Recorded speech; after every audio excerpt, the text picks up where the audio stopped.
खुशामदीद नाजरीन, आप देख रहे हैं हिंदुस्तान डेली के लिए मुंबई से ब्यूरो रिपोर्ट। नाजरीन, इससे पहले की खबरों में आगे बढ़े, आइए नजर डालते हैं आज की 3 बड़ी हेडलाइंस पर। गोरेगांव अग्निकांड में बड़ा खुलासा, समिति की जांच रिपोर्ट में मिले सबूत, सिगरेट के कश ने ले ली 8 लोगों की जान।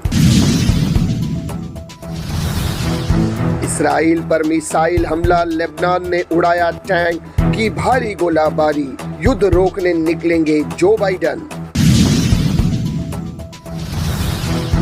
अपात्रता फैसले में देरी के चलते सूको ने 20 अध्यक्ष को हड़काया, 30 अक्टूबर तक का दिया फाइनल समय। देखा नाजरीन, ये थी आज की 3 बड़ी हेडलाइंस। अब बढ़ते हैं खबरों की जानिब। मुंबई के गोरेगांव पश्चिम में MG रोड पर स्थित 7 मंजिला इमारत जय भवानी बिल्डिंग की पार्किंग में आग लगने का मुख्य कारण जलती हुई सिगरेट का कश था। सूत्रों के मुताबिक इस जांच के लिए गठित 8 सदस्यों की कमेटी की रिपोर्ट में यह खुलासा हुआ है। ऐसा पता चला है कि जलती हुई सिगरेट से यह आग वहां रखी गई कपड़ों की गठरी में फैल गई, जिसके बाद आग ने विशाल रूप धारण कर लिया और उसकी चपेट में आने से 8 लोगों की मौत हो गई और 51 लोग झुलस गए। कमेटी ने ऐसी अनुशासित की है कि खासकर SRA भवन में आग लगने की घटनाओं को रोकने के लिए बाहर से सीढ़ी की व्यवस्था की जाए। साथ ही 7 मंजिला इमारतों में फायर सेफ्टी सिस्टम लागू करना अनिवार्य होगा। गोरेगांव पश्चिम के जय भवानी बिल्डिंग में 6 अक्टूबर की आधी रात को आग लग गई थी, जिसकी वहां अफरा तफरी का माहौल खड़ा हो गया था। गहरी नींद में सो रहे लोगों के लिए यह आग खौफनाक सपने की तरह था, जहां जान बचाने के लिए लोग इधर उधर भागने लगे। इस हादसे के बाद इसकी जांच के लिए मुंबई नगर निगम ने अतिरिक्त मानपा आयुक्त डॉक्टर सुधाकर शिंदे की अध्यक्षता में मानपा फायर ब्रिगेड महाड़ा, SRA और पुलिस अधिकारियों की एक जांच समिति नियुक्त की। इस समिति के गठन का आदेश BMC आयुक्त इकबाल सिंह चहल के आदेश पर किया गया था। इस हादसे को लेकर जांच कमेटी की दूसरी बैठक नगर निगम मुख्यालय में हुई। इमारत के भूतल पर पार्किंग स्थल में कपड़े लथड़े टुकड़े रखने वाले छोटे व्यवसायी बड़ी मात्रा में अपने कपड़ों के बंडल रखते थे।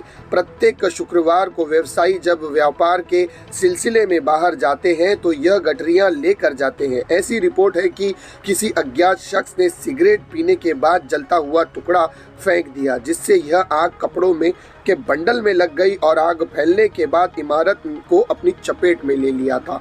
फिलहाल एक रिपोर्ट तैयार की गई है जिसमें बहुत सारी चीजों का खुलासा किया गया है। नाज़रीन, तो ये थी अब की पहली बड़ी रिपोर्ट। आइए बढ़ते हैं अगली खबर की जानिब। इजराइल और हमास के बीच गाजा पट्टी में भयंकर लड़ाई छिड़ी हुई है। इजराइल लगातार गाजा पट्टी पर हमला कर रहा है, वहीं हमास के लड़ाके भी और रॉकेट से इजराइल पर हमला कर रहे हैं। उधर ऐसा लग रहा है कि लेबनान ने भी इजराइल के खिलाफ युद्ध छेड़ दिया है। दरअसल लेबनान की तरफ से इजरायली सीमा पर भारी गोलाबारी की जा रही है। मंगलवार को लेबनान की ओर से ही दागी गई एक एंटी टैंक मिसाइल ने इजरायली टैंक को उड़ा दिया। मिसाइल उत्तरी इजराइल के मेटुला में गिरी और 3 लोग घायल हो गए। हालांकि इजराइल की सेना इसका पूरा जवाब दे रही है। इजराइल पर मिसाइल हमले की हालांकि लेबनान के किसी संगठन ने जिम्मेदारी नहीं ली है। वैसे यह स्पष्ट नहीं हो पाया है कि इस मिसाइल हमले में घायल हुए लोग आम नागरिक हैं या सैनिक, लेकिन इजराइल लेबनान सीमा से सटे क्षेत्र में रह रहे लोगों को इलाके को खाली करने का आदेश दे चुका है। इजराइल ने दक्षिणी लेबनान की सीमावर्ती क्षेत्र में कई गोले दागे और व्हाइट फास्फोरस भी छेड़ा है। इजराइल और हमास के युद्ध के बीच अमेरिकी का रुख नरम पड़ता दिखाई दे रहा है। एंटी बिल केलन पहले हमास को समझाने के लिए सऊदी अरब से बात करने पहुंचे थे। अब राष्ट्रपति जो बाइडन खुद इजराइल और जॉर्डन का दौरा करने वाले हैं। इजराइल में वह PM नेतन्याहू के साथ बातचीत करेंगे। वहीं इजराइल ने हमास के कमांडर ओसामा मजीनी को ढेर कर दिया है। इजराइल पर हमास के हमले से ओसामा ने अहम भूमिका निभाई थी। इजराइल ने यह भी कहा है कि उसका गाजा पर कब्जा करने का कोई इरादा नहीं है। तो ये थी नाजरीन अब तक की दूसरी बड़ी खबर। आइए बढ़ते हैं अब आखिरी खबर की जानिब। सीएम एकनाथ शिंदे समेत 16 विधायकों की अपात्रता पर फैसले में हो रही देरी को लेकर सुप्रीम कोर्ट ने विधानसभा अध्यक्ष राहुल नार्वेकर को एक बार फिर हड़काया है। सुप्रीम कोर्ट ने नार्वेकर को 30 अक्टूबर की फाइनल तारीख देते हुए कहा है कि वे बताएं कि विधायकों की अपात्रता पर आखिरी फैसला कब लिया जाएगा। इससे पहले हुई सुनवाई में भी सुप्रीम कोर्ट ने स्पीकर को एक टाइमलाइन देने का निर्देश दिया था, लेकिन उस टाइमलाइन को एक तरह से शीर्ष न्यायालय ने खारिज कर दिया है। पूर्व सीएम उद्धव ठाकरे गुट ने सुप्रीम कोर्ट में एक आवेदन दाखिल कर आरोप लगाया है कि स्पीकर विधायकों की अपात्रता की सुनवाई को गंभीरता से नहीं ले रहे हैं और इस मामले में टाइम पास किया जा रहा है। ठाकरे गुट के सीनियर अधिवक्ता कपिल सिब्बल ने आरोप लगाया कि अपात्रता मामले में नार्वेकर टाइम पास कर रहे हैं। स्पीकर के पास मीडिया से बात करने के लिए समय है, लेकिन अपात्रता पर सुनवाई करने के लिए समय नहीं है। वहीं सुप्रीम कोर्ट के चीफ जस्टिस धनंजय चंद्रचूड़ ने सख्त रुख अपनाते हुए कहा कि विधायकों की अपात्रता पर फैसला विधानसभा अध्यक्ष को लेना है। उन्होंने कहा कि यह स्पीकर के लिए आखिरी मौका है। अगर वे कोई ठोस फैसला नहीं लेते हैं तो फिर हमें निर्णय लेना होगा। नार्वेकर को जल्द से जल्द पूरी सुनवाई का संशोधित टाइमलाइन पेश करने के निर्देश दिए गए हैं। सीजेआई ने कहा कि हमने 1 मई को फैसला सुनाया, उसके बाद से अब तक विधानसभा अध्यक्ष ने कुछ नहीं किया।